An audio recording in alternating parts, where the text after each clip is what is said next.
Welcome everyone to TAP, and welcome to you, astrologer, therapist, and certainly also author, also musician, Greg Bogart. Hello there. Pleased to be here. Today we are talking about your new book, Astrology as a Therapeutic Art, Healing Human Relationships. What a wonderful title. And congratulations on bringing that into the world. Thank you. Thank you. I tried to count on Amazon. Is it your 9th book? It's number 11. 11. Great. 11, because I can't count that high They're number. not all in print. Oh, okay. So They're not all currently in print. Amazing. 11 books. Well, I've read like a handful of them, and I've read this latest one. You've just published it as we speak, and I'm of course loving it. And I also have your book on astrology and meditation. Just to say that personally, I'm really thankful that you have brought this into the world. And I've also quoted you several times to, get into what is therapeutic astrology. You have some really good descriptions of that. And so in this latest book, you have also a gallery of examples. So we can see how does this emotional crisis happen simultaneously with a planetary signature. I like to write through stories. I think people learn most through just hearing stories about people overcoming certain challenges and advancing their lives. So the astrology is very practical in this book. Yes, it really is. It really shows how you can use therapy and astrology together. So you begin at the very beginning, and I love this, by this belief that it's time for astrologers to assume a more respected role in our present culture. Can you say something more about that? Well, astrologers are not always looked upon with great respect in the wider world. Nowadays, in my field, in the mental health field, people are open to things like past life regression, using mushrooms and MDMA therapeutically, animal assisted therapy, light therapy, and various other methods. So I don't know why astrology doesn't take its place as a very useful tool. And I don't know when it will gain wider acceptance in the greater public, but I think there's a hunger for something beyond pharmaceutical treatment for emotional upset, emotional malaise, and yoga, meditation, and astrology, the contemplation of time and life cycles should be something that everybody is familiar with, everybody is aligned with for their well-being. So yes, it should be highly respected and regarded as a pivotal lens to understand change and to understand what life is asking of us at a given time. So we respond intelligently, consciously, voluntarily with our whole being. And so yes, it's my hope it will one day be respected and integrated into fields such as counseling, psychology, social work, clinical psychology. And what I demonstrate is more astrological marriage and family therapy. I'm using it to address problems in human relationships and the emotional conflict and stress that those cause. That's the most important thing, our relationships to each other. And just for the listeners to know that you've been doing this kind of work for 40 years. I started as an astrologer 44 years ago. Oh, God. But I started becoming trained as a therapist in 1986, so that's 38 years. Yeah. And from the very beginning, I was collecting charts of the psychotherapy clients. And even if I wasn't discussing astrology with them openly, I was learning from even a solar chart, a noon chart. It gives you the basic profile astrologically, and just to sit with them for weeks, months, and years at a time and get to know them and have this astrological information. It's just been incredibly instructive. It's a learning experience. This is the thing about being an astrologer. It's not an easy path in the world necessarily, but it is so interesting. You learn so much from every chart, every person, every story. It is so fulfilling, and it makes life more interesting.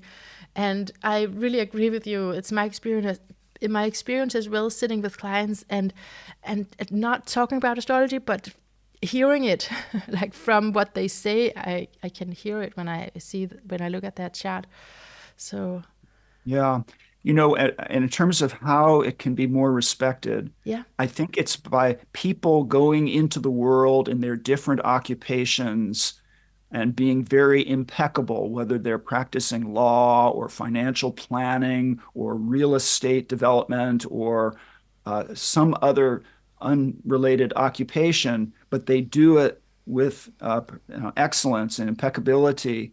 And they're also astrologers, and they can bring that perspective to whatever their walk of life is. And so people like you, Mana, getting trained to be a therapist. So you're equipped with all the necessary tools to really be a facilitator for people and also to be credible and to have a sort of economic base to be in the world while the astrology develops. So it's by our accomplishments in life that we give astrology respectability. Right. I take that in. I take that in because I have lived for a while outside of everything, outside of society in a way. But I hear you, and I'm coming more and more to terms with the compromises that I do have to make in order to also learn and open to something new. Because the study of therapy, I mean, it is really mind blowing, and it's so giving you so many insights to how to work with yourself as well as other people. Yes. And you develop a map of human development. Yeah. To me, that's been the most important thing is to have an understanding of life phases and life tasks at different stages of life, and then to map that astrologically so that when you're reading a chart, you're not just saying, oh, you're having a Saturn transit, that's bad. You know, look out. No, you embrace it as a developmental challenge. Now life is asking me to develop more maturity in this area of my life, to work on it, to build structure. It's it's a necessary challenge of development. It's not some malefic influence that I have to wait until it's over. So one of the things I say in this new book is that the turn towards therapeutic astrology begins when we stop talking about malefic planets like Mars and Pluto and Saturn, when we start talking about them as stressors, stressors that impact our development that we have to gain understanding of and work with the energy. So everything is constructive, for a purpose.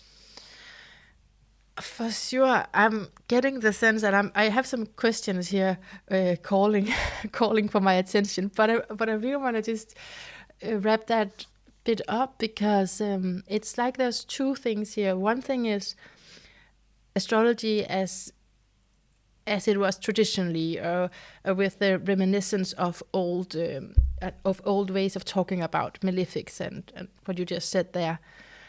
And I think in time has, I mean, we have come to a place now where what we could call modern astrology is more psychologically informed, correct?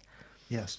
And then there's the other piece is where you say, now I also want to combine it with doing actual therapeutic work. So it's not just that I understand that Saturn is maturity, it's also that I want to counsel in a different way with my clients. Yes. Say more. How would you do it different? From your words in this book, it is that it's more process oriented. It's not just you come one time and have a reading. It's that we develop a relationship, and that relationship is supportive, and it's a yeah, you say it's a process, you say that it's a dialogue, so that you don't just give all of the information, but that you actually ask a lot of questions as well. Yes, I call it droning monologues, chart readings where you never let the person say anything. You just try to read the chart. I know people that can do that very well, but I prefer to say, got a lot going on in the eighth house. How are your, spousal finances going? Uh, any, any interpersonal issues about trust and agreements? And then they tell Exactly. me, they go, oh yeah, I'm trying to pay back my relative all this money I owe them, or whatever it may be. So dialogue, process orientation, that's a key to what what I'm what I'm doing. But do you agree with me that the really big piece that you're bringing to this is that it's actual therapy, that it's not just Yeah. astrology that's psychologically informed, but it's actual therapy? Yeah, you're working it through Yeah, exactly. a process over time. And it might be a transit that lasts 2 or 3 years, an outer planet transit. And you need to have the opportunity to um, digest the meaning of this test, this rite of passage, and go through it together Yeah. and be the trusted support, the container.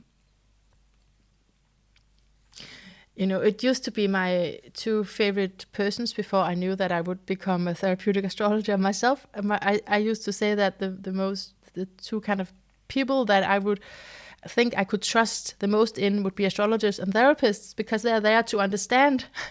And I really think that this mixture is exactly that you can support someone because you have not only the information from the client, which is super important, but you also have the whole archetypal realm. It's very dynamic. It's the therapy of the future. Yeah. Okay, we agree on that. Good. Next question. Let me get to attachment styles because that is like a map that people often find in the beginning of their journey. At least it's become that way within the recent years because you can identify, okay, I'm probably avoidant in these relationships but I'm anxious in maybe other relationships. And so you can learn quite a bit about who you are psychologically. And you say that the moon is about how we establish a secure feeling of trust in life and trust in others. And you also view the moon in terms of attachment theory. Can you give some examples of that, maybe? Well, I don't think you can strictly read a person's attachment style from the moon unless, if the moon has some intense aspects, you you you wonder about their emotional dynamics and whether basic needs have been met and whether there's an inner feeling of a secure base. I mean, your chart is totally interesting because your moon is conjunct Saturn, Mars, and Uranus. It's in the middle of a lot going on. So, it's really a matter of discussing with someone their emotional well-being, their level of emotional contentment and satisfaction.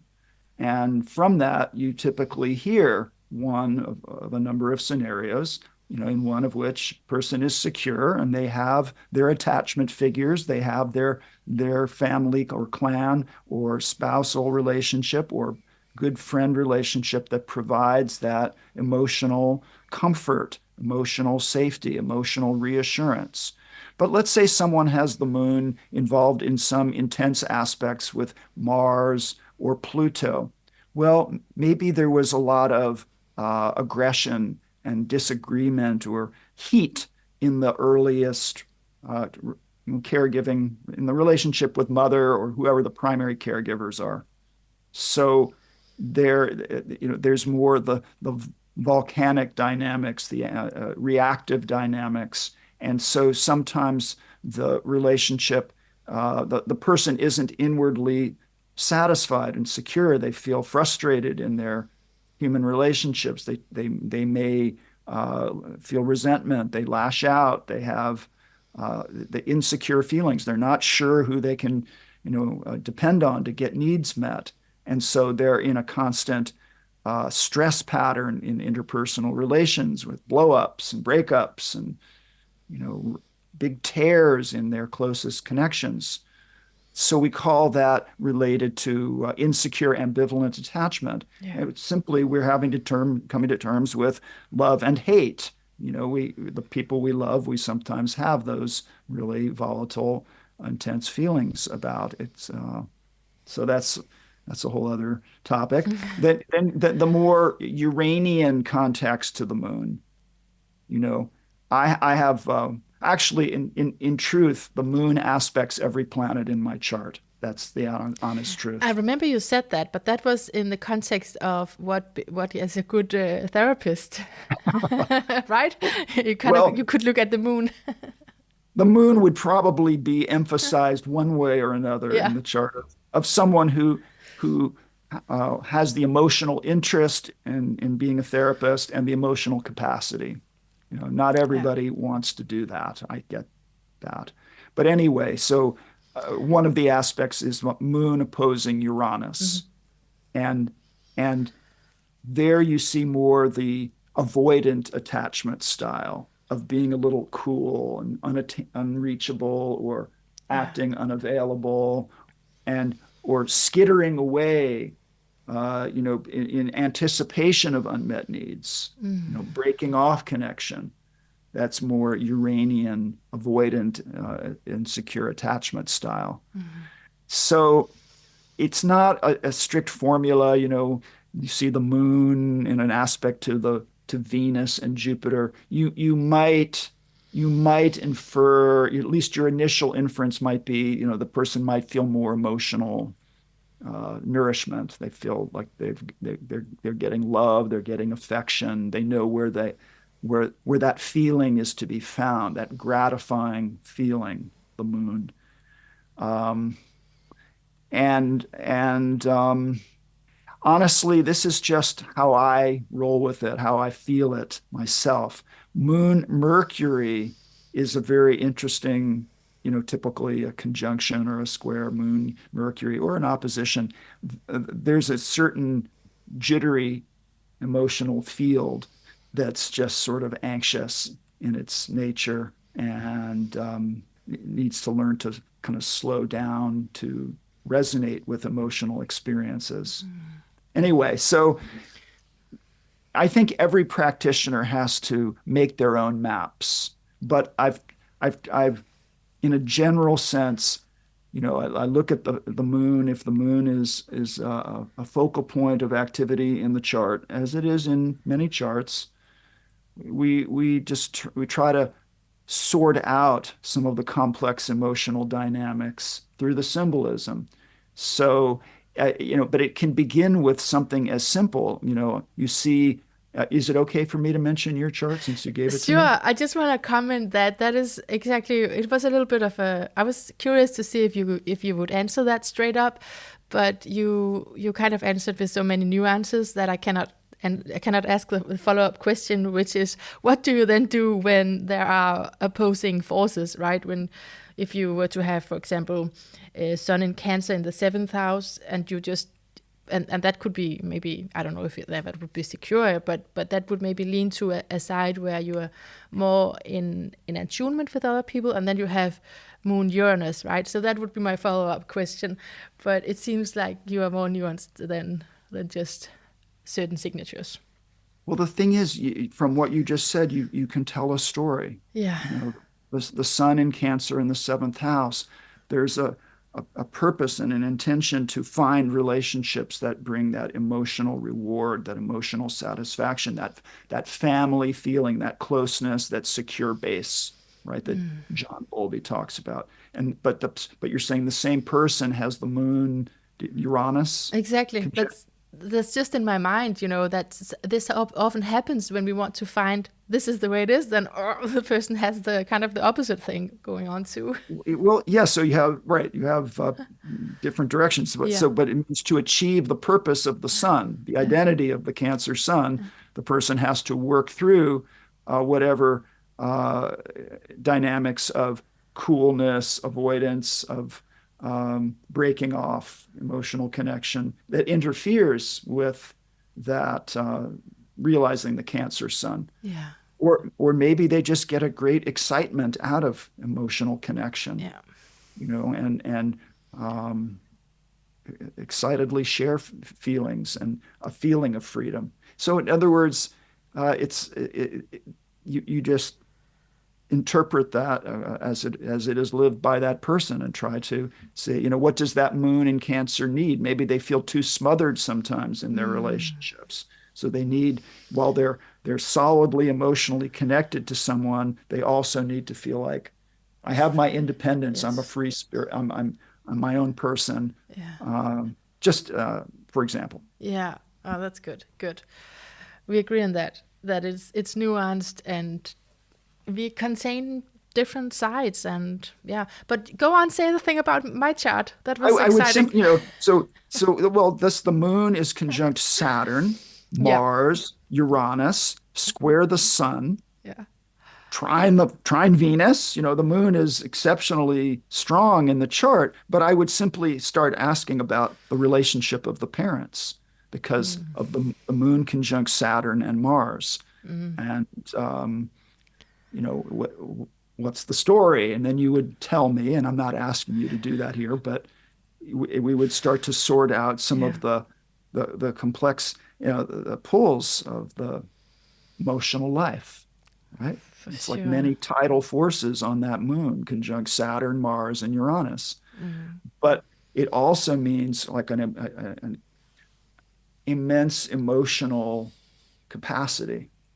It's like a highly, it's the symbol of the potential to highly develop that emotional attunement, emotional concern, and accuracy, Moon, Saturn, to work through any sorrowful or sad emotional tendencies, right? And then to get to understand what are um, it, these planets in Sagittarius show this intense hunger for learning, for education, for Yes. teaching, for being part of intellectual life, and and and so I would it's everything. It's the fifth house placement of these planets. So um, the astrology should not be formulaic. It should just allow the practitioner and the client, the other person, to just tell the story of the person and where they are and how those different emotional, in this case, emotional dynamics are being lived and Yeah. where you want to take it, what its potential is. God, that's so much. It's like an intellectual and emotional force field. This chart. Oh, that's good to hear. Oh, you're so right. And you're really reminding me. I mean, if I didn't know already, but then confirming how much this can do, because just sitting here listening to your words about me, I can see many therapy sessions from what you said, right? The story of my parents, that's all of the things that I want to do and all of the hunger that no one understands. I just started a new therapist training where the idea is that, and I think it's quite common, but that the first 2 years you use yourself as an instrument, so it's more about your own development. We still have to read some books, and then the last 2 years it's more you have more literature to read. But for me, I'm so hungry that it's really hard for me. I mean, I read other stuff. I admit it. I read other stuff because it's too little. I need to be fed information. Wow,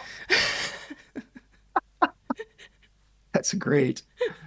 That's super great. I mean, and also, I mean, you have um, you have Mercury in the ninth house at the Aries point. Mm. I think that's very strong for learning, for for what you're doing, Yeah, writing, speaking, yeah. blogging, or podcasting, and Mercury square Neptune. Very It's cool chart. Anyway, can you see that it's a therapeutic astrology jar? That's all I want to know. absolutely. Oh, happy. Good. Okay, so one No, of but the it's it. Hmm? it's not because of the chart, it's because of your will to merge these enterprises, these two methodologies, which is like a catalytic alchemical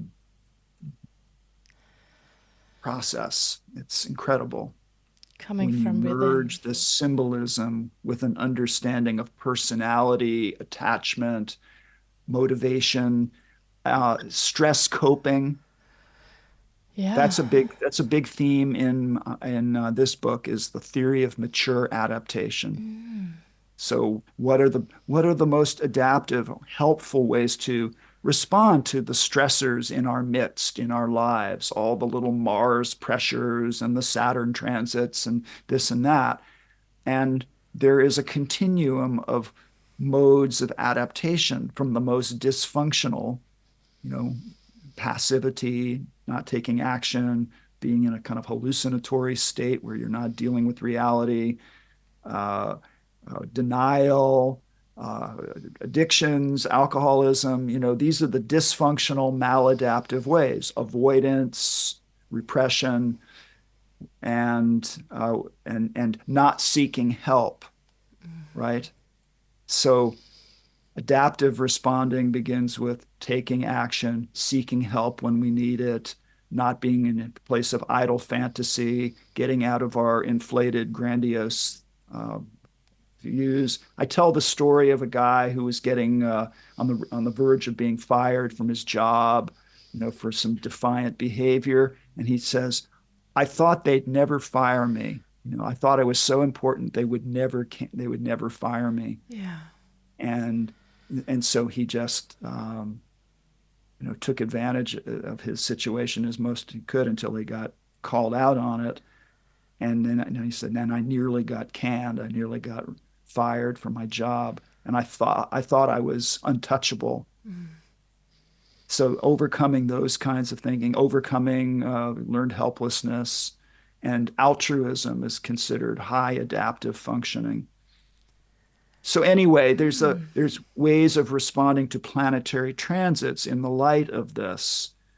Um, and a lot of the examples concern how to handle Mars transits, where people typically just unleash their anger and injure their relationships. And then there's suppression.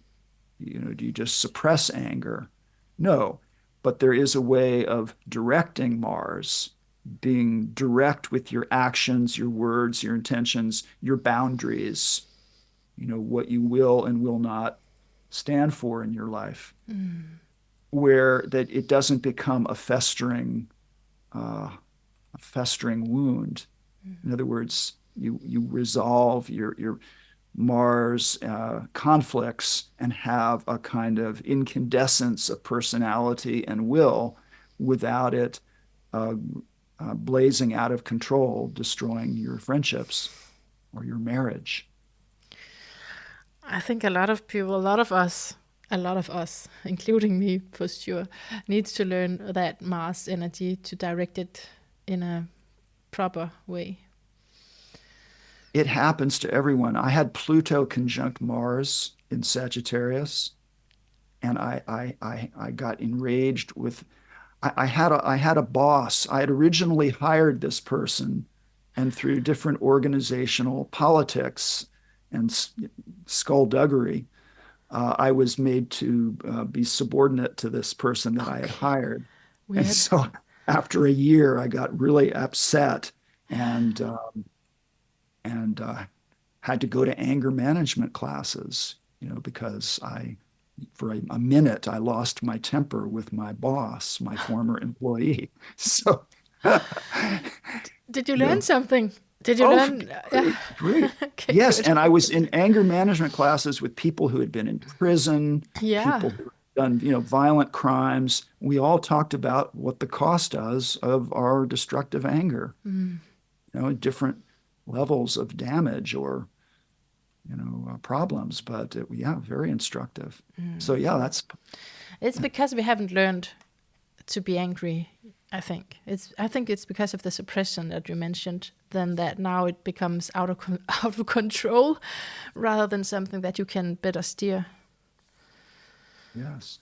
So I want to ask you about James Bugental. Oh, yeah. Uh, it's not the same name at all, but it is called The Art of the Psychotherapist. Fantastic book. Yeah, I was going to ask you, so how has he influenced your work and maybe this book or just your thinking? Well, James Bugental was a famous existential psychologist, existential humanistic therapist. So he was one of the people who said, instead of focusing so much on early childhood traumas and things, we want to be in the here and now. And we want to be in the present time and make the therapeutic encounter, the most meaningful, the most focused, the most directed. He influenced me just in terms of his instruction on how you begin establishing the relationship and make it important. The agreement that you make with someone, like we're here to work on this and we're going to take it seriously and not in any kind of cavalier way, miss sessions or come late. We make this a priority.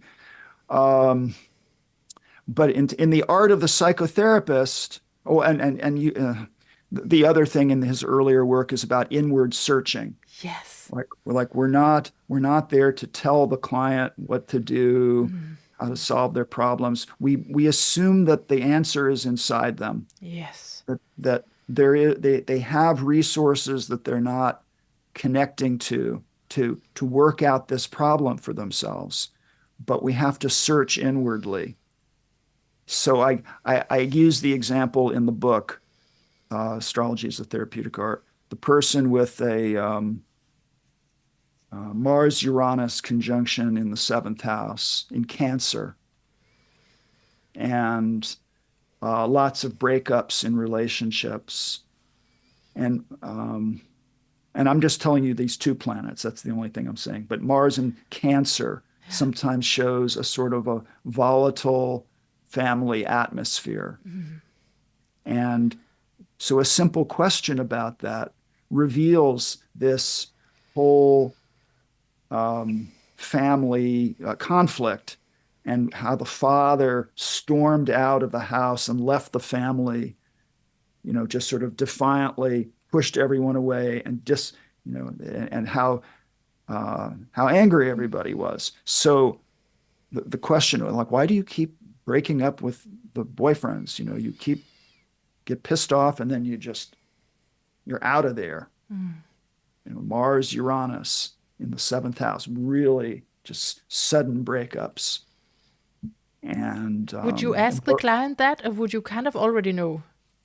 no, so I ask her about the family, But and she tells me, would you ask why do you keep breaking up with these guys? Would you say that?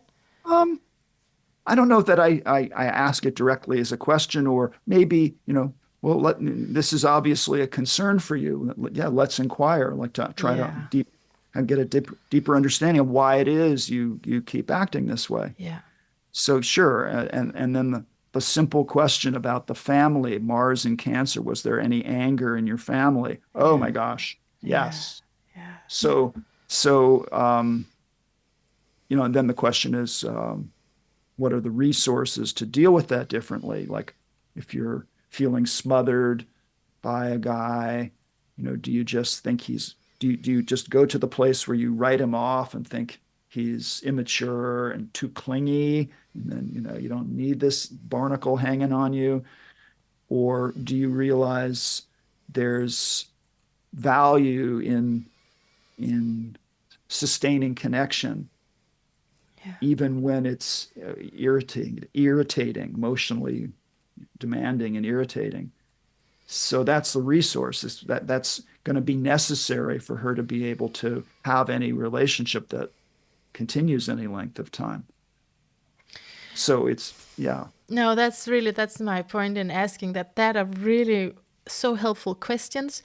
And because the client can also feel you are an astrologer and you do have some knowledge beforehand, rather than, I mean, it's hard sometimes to answer why we do these things, right? And we easily, if we are asked, then we can start to blame ourselves. It's not that I want to do this, it just happens, or I met another guy who was just the same, or whatever. the experience is. So it's really nice to hear those kind of way of introducing ways to relate to it. Yes, Yeah. that's the key. So then the other thing about Bugental Yeah. is he talks about how you start when you start a counseling relationship, you make contact, you make pleasantries, you kind of get comfortable with each other. You start taking a history, you get some background information, but it starts at this level where nobody is really showing themselves completely.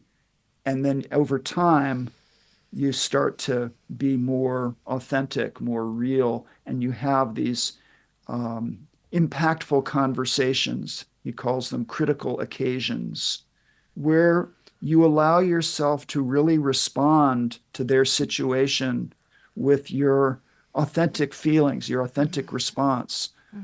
I'm just thinking about a time when someone was telling me about different problems in her relationships, and I just said, I just feel bad for what you're allowing, the way you're compromising yourself, Yeah. and what that's doing to you. And it just brought tears to her eyes, and because it showed concern for her in a way she wasn't able to have concern for herself, that she was acting in ways that were really not good for her. So she needed someone to give her that feedback. And there's a lot of examples in the book about people with substance abuse problems where, you can talk astrology until the cows come home, Yeah. but at a certain point, it's like, you have to do something about this Yeah. because I'm noticing these are the impairments that it is causing in your life. And people really appreciate it when you level with them. So, anyway, James Bugental is a big influence on a lot of existential therapists. And I consider myself more an existential and Jungian therapist than a psychoanalytic therapist. Okay. Um, so, um, that's a little bit about James Bugental. Okay, good, good, good. I read that part in your book about, I don't know if you use the word small talk maybe, but something of the sorts, like that you're starting just talking about something where it's not, you don't need a lot of trust. I don't know if that's my son in the eighth house or what, but I have a harder time with small talk. And I don't think he's recommending that you engage in small talk. I think he's saying, it takes time to get below the persona level, but Right, and get real. right. But that's where the raw emotional Yeah, for impact sure, is felt, for and that's sure. where therapy becomes change producing, and Yes. and astrology as well. So Yeah, love that.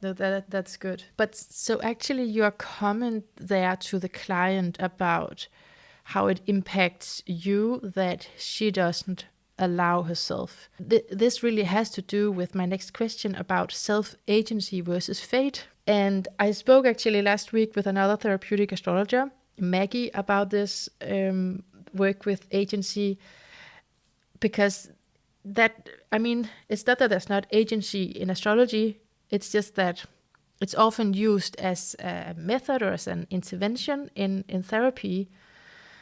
And in therapy, we are also aware that there are this biological, physiological level of us that sometimes we can't make a conscious choice because maybe there's trauma or there's a developmental stage we're not at yet. So it's not that I'm saying they are completely a contradiction to each other, but I just feel that when we do therapy with a birth chart next to us, something completely changes in terms of who is responsible for what happens in your life. What do you say hmm, about that? I, I think you need to explain that a little bit. Okay. It's just, okay, so in astrology, you can see that it's been mapped out for you. This is, of course, there are many routes to take, but still there are some lines around you, there are some boundaries. And in a therapeutic work, you might say, might help the client to take more responsibility, accountability, or find agency in a way where you can see you have choice. You have choice to in this that is your You have life. choice within parameters, Yeah, within within this parameters. organized personal space Yeah. and this organized sequence of transits. Um, so it's not like we're totally in an existential void, where we can do anything at any time. But as our personal universe seems to be shaped and is leading us, we have free will, agency to respond. So, in other words, everybody's always going through some Saturn transit. And, traditional astrology says that this Saturn is about hardship and suffering and so forth. But, life is hard. Life involves a lot of hard work. And we either do the work or we don't. If we don't do the work, we tend to have more challenge, adversity, and suffering. And don't advance, we don't make progress. But if we have that kind of grounded Saturnine intelligence, we go through life and achieve a series of milestones and build something. So it's very much determined by effort over time, sustained over much time. I need more answers from you, Greg. Go ahead, ask whatever you want. I need more. So you don't see. So where do you? Because you also talk about karma in your books. Where do you see this component of we are not in control? We may think so. We may tell ourselves so to feel better, but overall things happen the way that they happen. What do you say about that attitude, opinion? I feel like within the ordering guidance of the universe, I have a good deal of agency. It is true, things like Mars. Mars often is experienced as various blows or injuries or stressful encounters or accidents, clashes, and things that hurt, things that generate heat or some physical pain. So I guess we don't have complete control of that. Um, so yeah, I guess our control is in our response. I mean, Yeah. I guess it's a combination. It's like we're partly in charge of ourselves, and then there are partly these larger forces that do intervene. Um, I once fell asleep at the wheel while driving my car at night, Oy. and I mean, I was on a country road and I crossed the center line there for sure, and something woke me up like a split second before I hit a car, Oh, before I had a okay. crash. No, something just something something got me awake.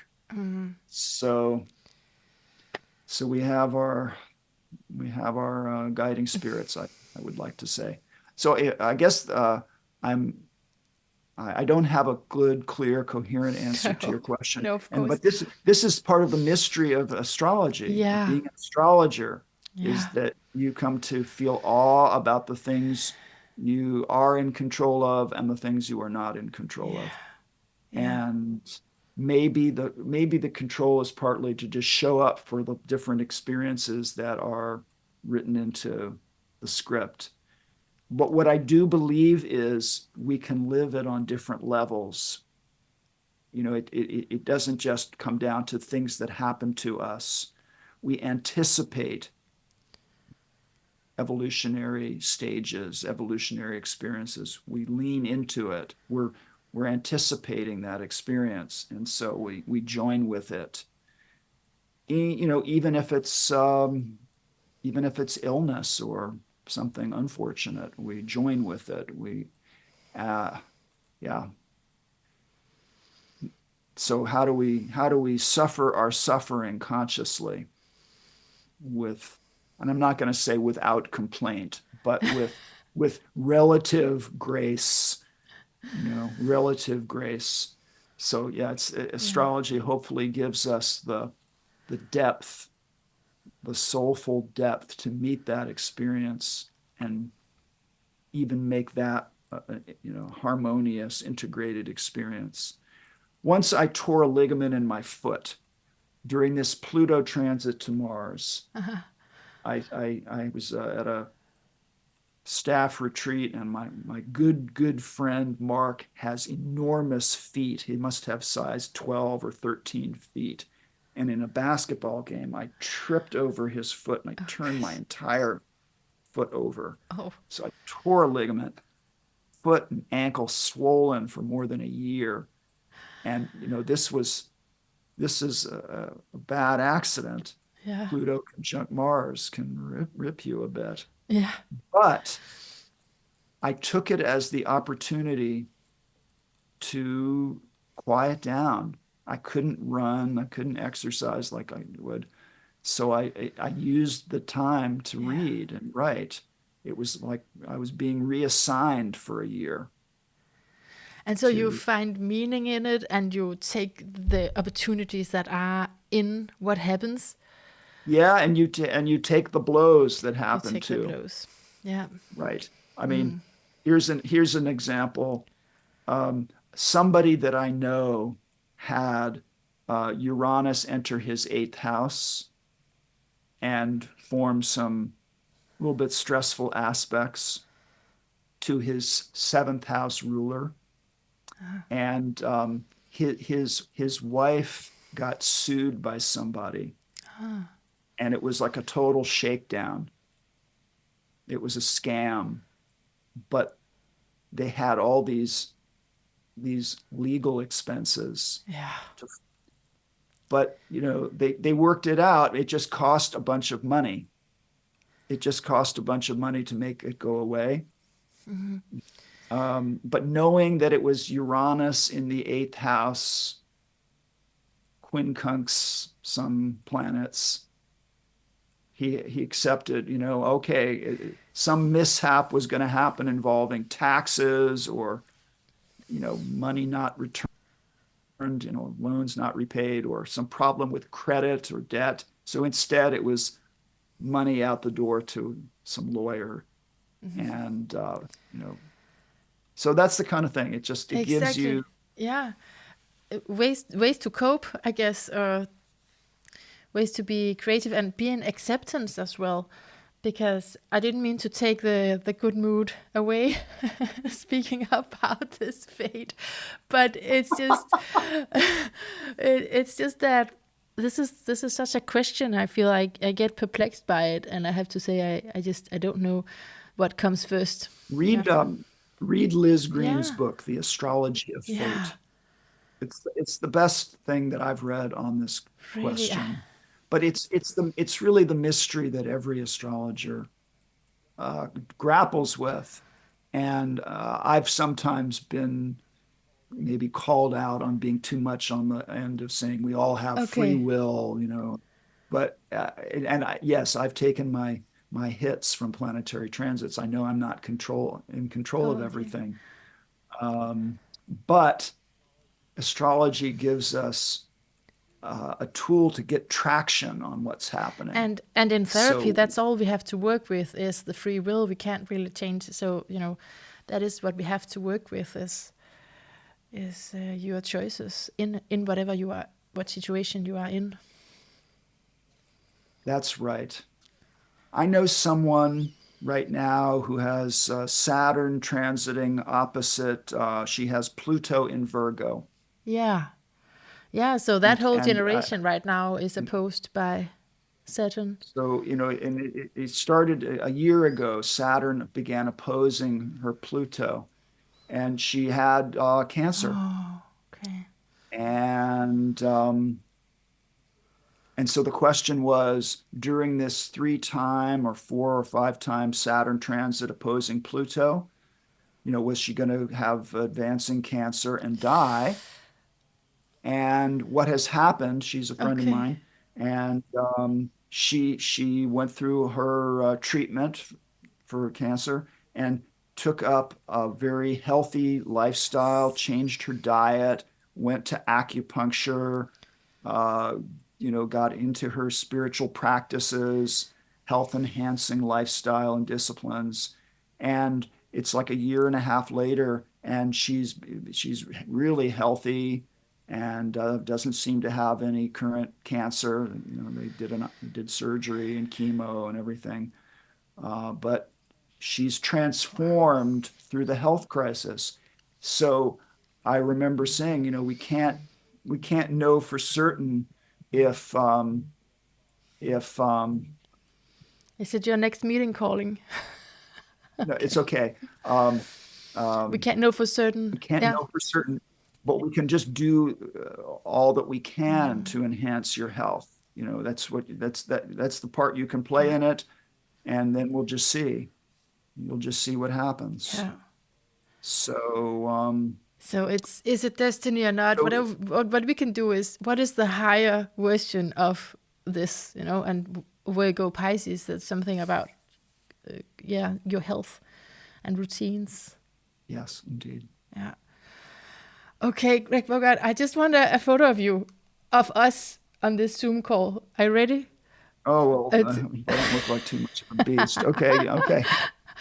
I think it has taken it, because I've looked this up. I keep forgetting what to press, but I've looked it up. It should be done. Well, I feel like our conversation is just getting going, but I'm so pleased. Why are you like this? Why are you so relatable? Is that the moon? Yeah, the moon. I have a moon Venus conjunction. That must be it. I have a moon conjunct sun and moon. Oh, okay. Yeah, very relatable. And I've heard other interviews with you. I really enjoy your voice, so I'm happy to be rehearing this. That makes me very happy. Thank you so much. Thank you, Greg Appreciate it. Bogart. I'll link to you and to your books. Thank you Thank you so very much. much, Mana, for the talk.